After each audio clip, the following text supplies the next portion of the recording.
भगवान है। अर्थात भगवत प्राप्ति की तुम बिल्कुल चिंता मत करो, चिंता करो अपनी दिनचर्या की।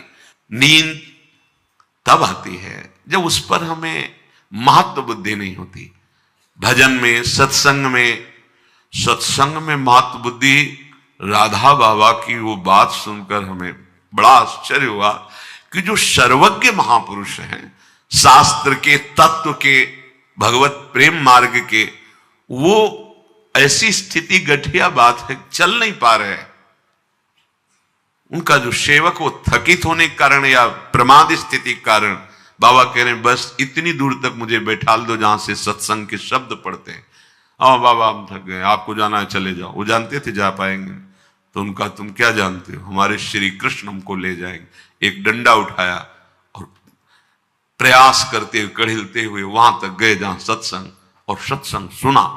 तब समझ में आता है कि ये बड़े बड़े महापुरुष, कुछ है विशेष बात सत्संग में। नहीं तो जो सत्संग में हो रहा उनको कंठस्थ कुछ भी पूछ लो, सब कुछ उन भगवान शिव को कुछ जानना है क्या, फिर भी सत्संग कुछ है। सत्संग में ऐसा कि बड़े बड़े महापुरुष, व्यक्त अव्यक्त, आप क्या समझते हो, यहां व्यक्त ही बैठे हैं, अव्यक्त महापुरुष भी। वृंदावन है ये प्रेमियों का गढ़ है, व्यक्त अव्यक्त जिनको तुम देख नहीं सकते, वो महापुरुष भी यहां विराजमान है। ये राधा यश है, भगवत चर्चा है, ये महान उस वस्तु की प्राप्ति के सिद्धांत है। आप लोग सत्संग का उस कोटि से महत्व नहीं रखते जैसे इन महापुरुषों ने।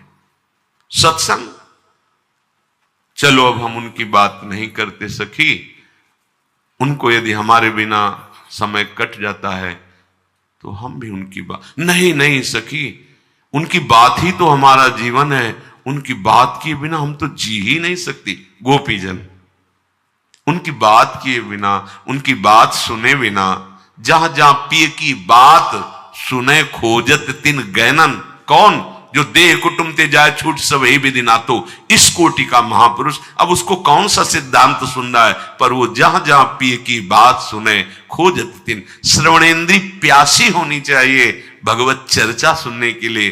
कौन सा शब्द तुम्हारे जीवन को प्रकाशित कर दे।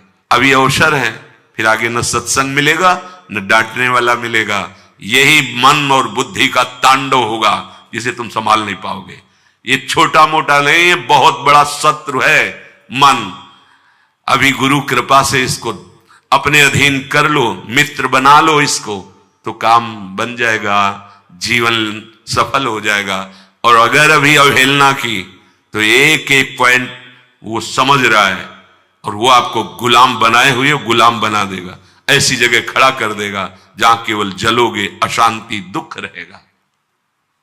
तो हे हरि सुनि सत्संग होत जिए आलस। नींद का केवल एक सुख है, संसार का चिंतन नहीं होता। 5-6 घंटे सो लिए, मतलब संसार का चिंतन नहीं हुआ, तो इंद्रियों में पुनः सामर्थ्य आ गई। और परम सामर्थ्यशाली नाम का यदि चिंतन चल रहा है, प्रभु का चिंतन चल रहा है, तो तमोगुणी नींद से उनकी तृप्ति थोड़ी होती है। वो तो महाशक्तिशाली प्रभु के नाम से तृप्त रहते हैं।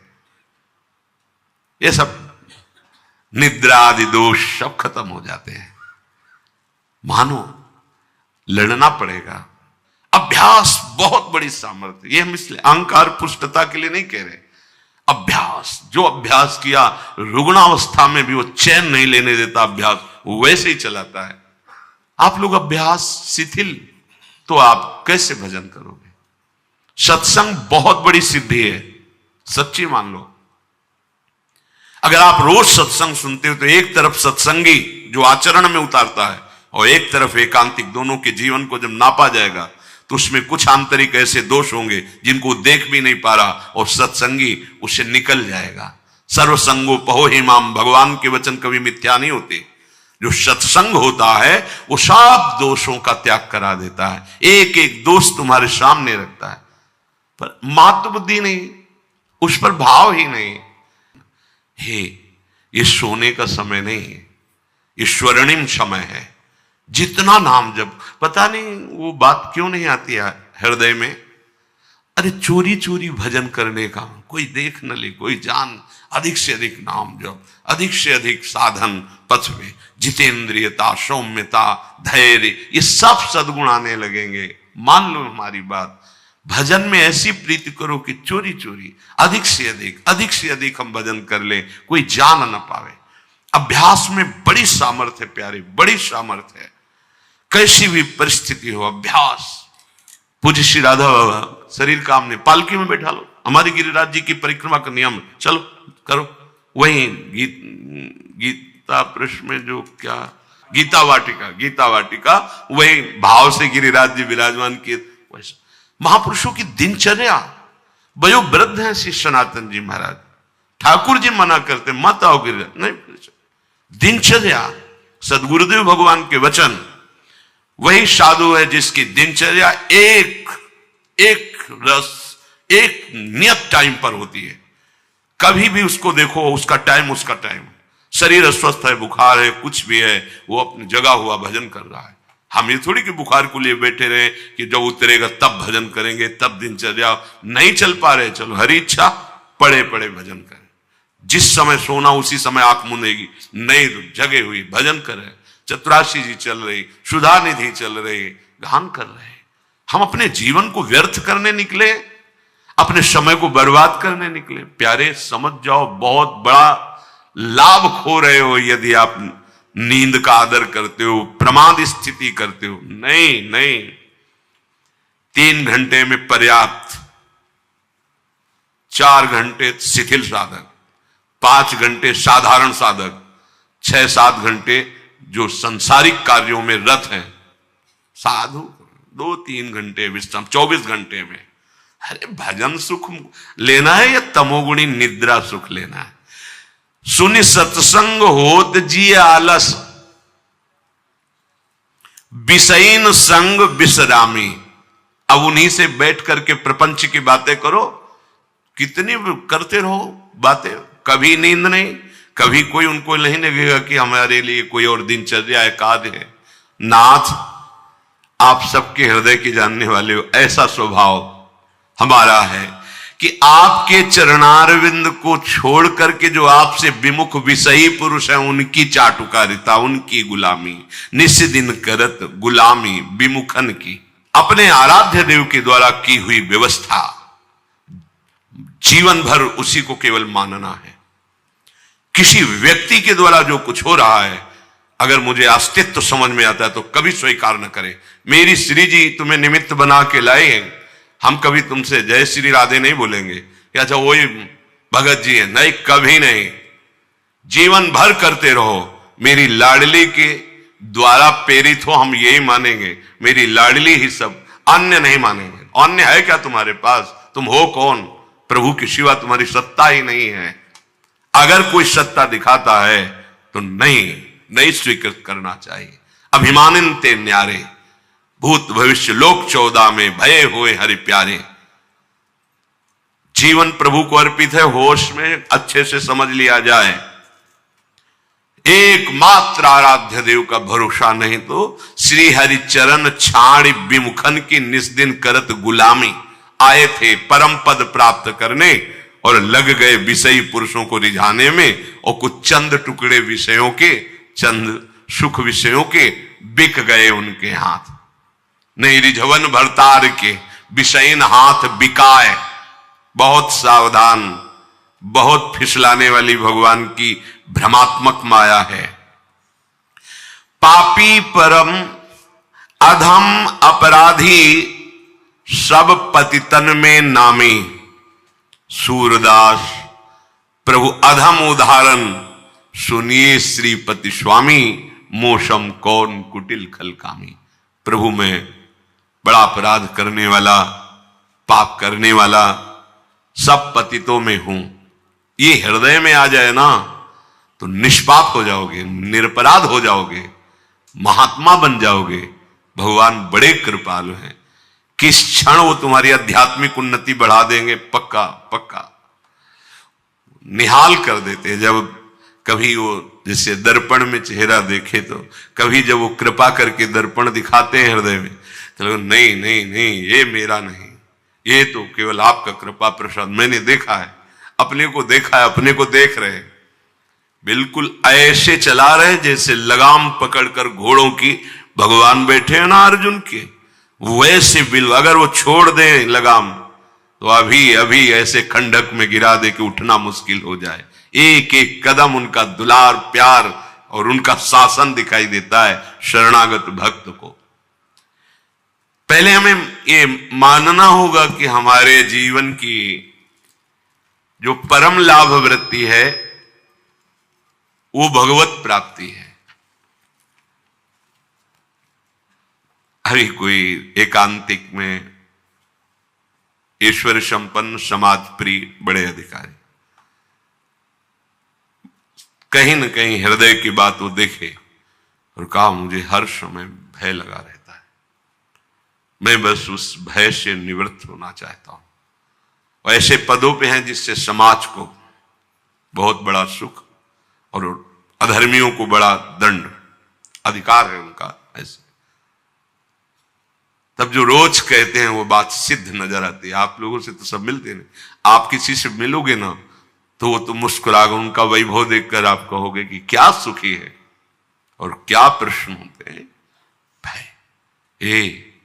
जब तक हरि शरणम ये नहीं, तब तक शास्त्र कहता है तुम निर्भय नहीं हो सकते, तुम निश्चिंत नहीं हो सकते, तुम निशोक नहीं हो सकते, निशंक नहीं हो सकते, तुम्हारे संशयों का नाश नहीं हो सकता, तुम्हारी विपरीत धारणा मिट नहीं सकती। तो सुखी कहा, अशांतस्य कुतः सुखम। मान लो बहुत पढ़ाई पढ़कर उन स्थितियों पर पहुंचे होंगे, बहुत मेहनत, बहुत वैभव, बहुत बड़ा पद, लेकिन भय मुक्त नहीं। ब्रह्मा भी परमेष्ठी पद है, देवराजेंद्र त्रिभुवन पद है।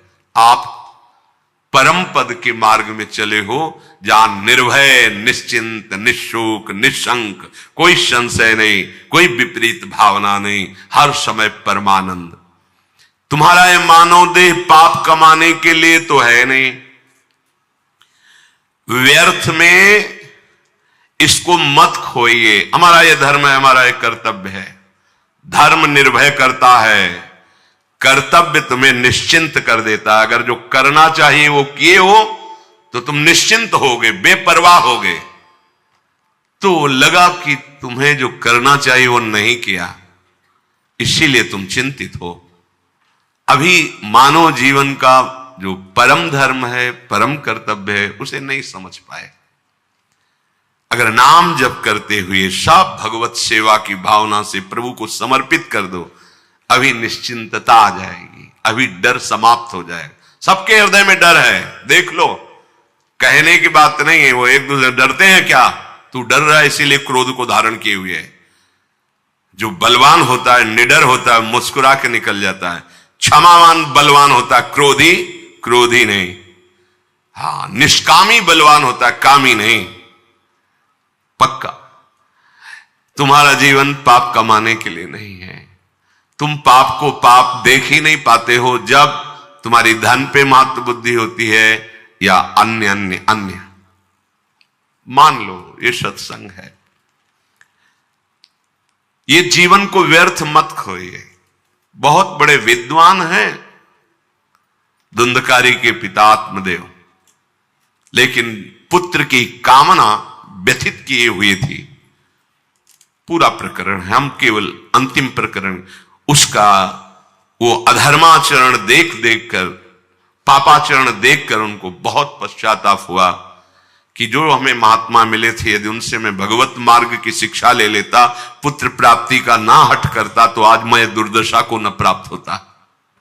अब गोकर्ण जी से कहा कि बेटा मैं क्या कर सकता हूं, अब मेरी अंतिम समय की श्वासें बची जितनी, कैसे मुझे भगवान मिल सकते। मैं जान गया, मुझे वैराग्य हो रहा है संसार से।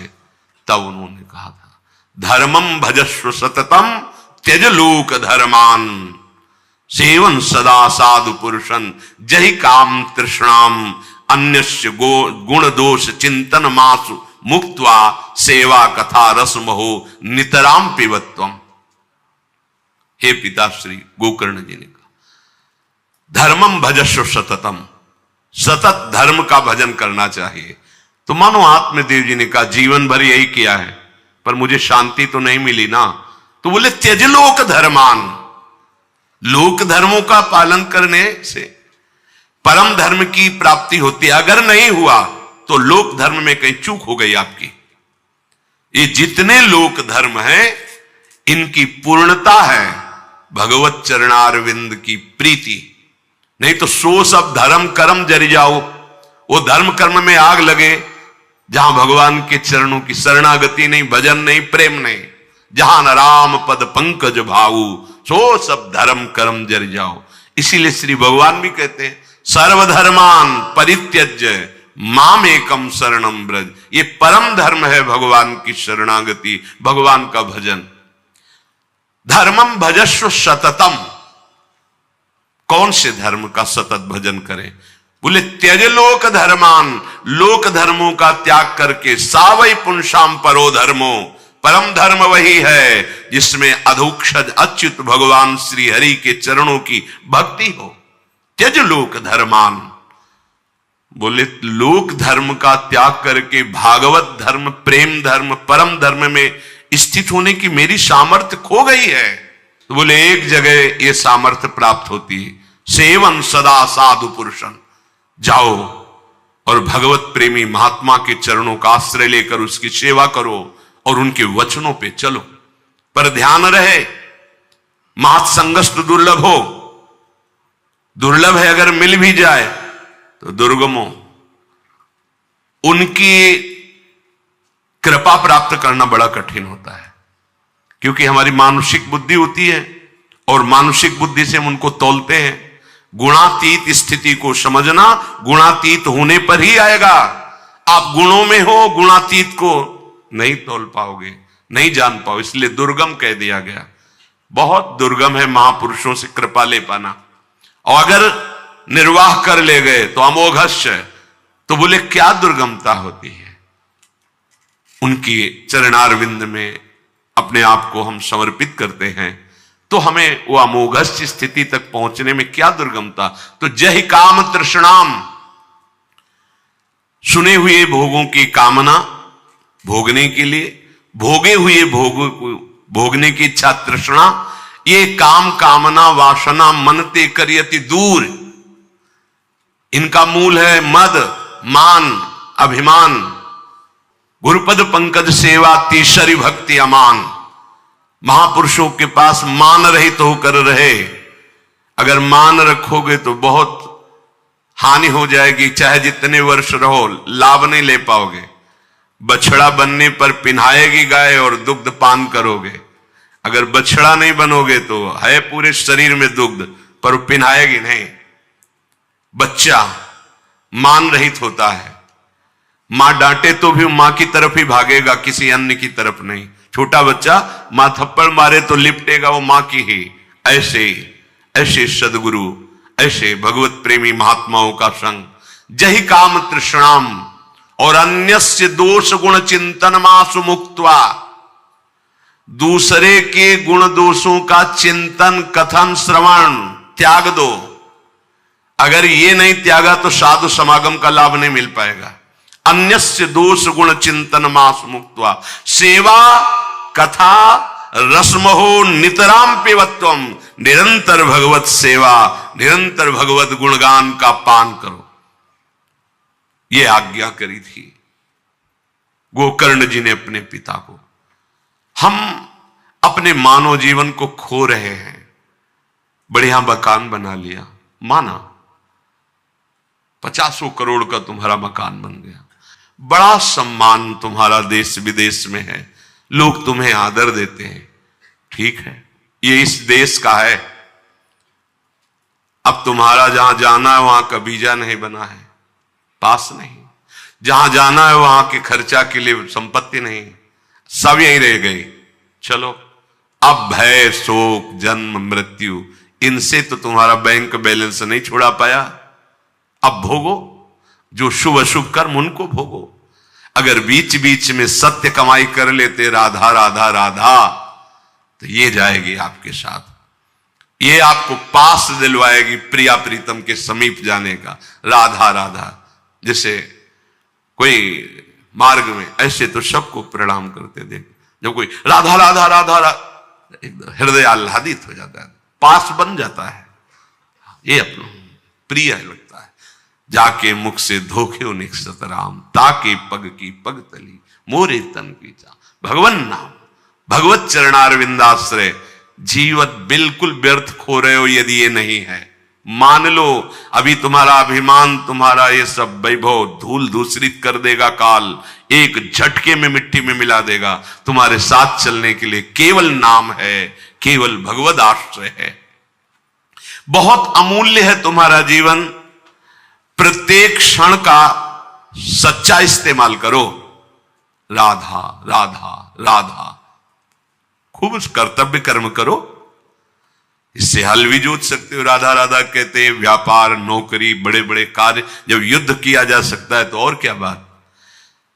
इससे तुम्हें भगवत प्राप्ति हो जाएगी, जो मानव जीवन का परम चरम लक्ष्य है। संसार में जो हम इंद्रिय भोगों में विचरण करते हुए पाप कमा रहे हैं, उसका आंतरिक भाव है कि सुख मिलेगा, शांति मिलेगी, मस्ती आएगी। किसी एक को मिली है तो बताना, मूर्खों की बात अलग है। अरे जब वो नाली में पड़ा, अपने को परम पद मान रहा है, तो ऐसे पुरुषों की तो बात अलग है। मदिरा पिए ऐसे, वो अलग बात है। लेकिन जो बुद्धि रखते हो तो सोचो, आज तक मस्ती मिली, आज तक तुम्हें वो मस्ती, एकदम अद्भुत आनंद जो कभी टूटे ना, कभी छूटे ना, नहीं मिली। शांति मिली, नहीं मिली। सुख मिला, नहीं मिला।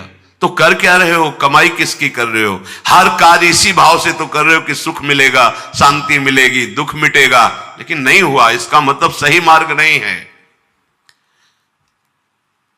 तुम जीवन को व्यर्थ कार्यों में लगाते लगाते व्यर्थ हो गए हो, व्यर्थ का जीवन रह गया।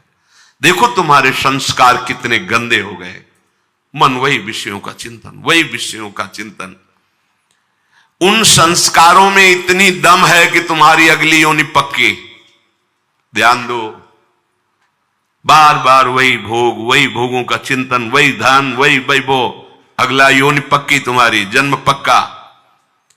भगवान की स्मृति तो कभी पकड़ी नहीं, भगवान की स्मृति से संबंध बना नहीं, कभी कोई ऐसा साधन नहीं किया जो व्यर्थ ना हो जाए। मान लो पुण्य इकट्ठा किए, बहुत पुण्य आत्मा हो, तीर्थों स्नान किए, बड़े बड़े दान करते हो, और एक भक्त की निंदा कर दी, सब खत्म।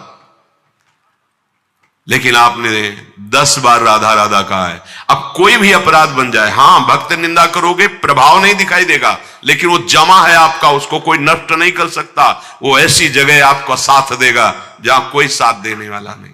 नाम अविनाशी है, कोई भी अपराध नाम को नष्ट नहीं कर सकता, नाम के प्रभाव को रोक देगा, ये पक्का है। अगर आप बस वैष्णव अपराध करते तो नाम का प्रभाव आपके हृदय में नहीं पड़ेगा, निर्विकारता, आनंद, शुद्ध ज्ञान ये नहीं प्रकट होगा। इसलिए सावधान, नाम ही एक ऐसा है जो आपके साथ जाएगा, सुरक्षित है। क्या तुम इतना सुंदर मानव जीवन पाकर इतनी बड़ी हानि बर्दाश्त करोगे? तभी पछतावा होता है अंतिम समय। एकदम चेतना आती है, अरे जो वादा किया था प्रभु श्री की इस देह में भजन करके आपको प्राप्त, वो तो हुआ नहीं, जीवन व्यर्थ चला गया। जो हानि हुई उसकी पूर्ति तुम्हारे जीवन भर की कमाई से नहीं होने वाली, सब यही रह गए। अरे बहुत मूढ़ता है। अब तो बैंक है, लॉकर है, पहले दीवालों में गाड़ देते थे और लोभवश बताया नहीं, मर गए। जब दूसरे कोई दीवाल खोदते उनको देखा घड़े में भरे हुए आभूषण, स्वर्ण सिक्के, कभी वो ना तो धर्म में लगाया, न भगवत सेवा में, न खुद खा सके। कैसी मूढ़ता। इसलिए एक प्रार्थना सबसे है, तुम अपने जीवन में जैसे जी रहे हो, जो कार्य कर रहे हो, कर्तव्य कर्म, उनसे हटने की बात नहीं कहेगी, उनमें एक कार्य और जोड़ लो, नाम स्मरण, नाम जप। कितना सरल सहज है। प्रत्येक छोटे कार्य हो या बड़े कार्य हो, उनको भगवान को समर्पित करो और नाम जप करो। इससे तुम्हें भगवत प्राप्ति हो जाएगी।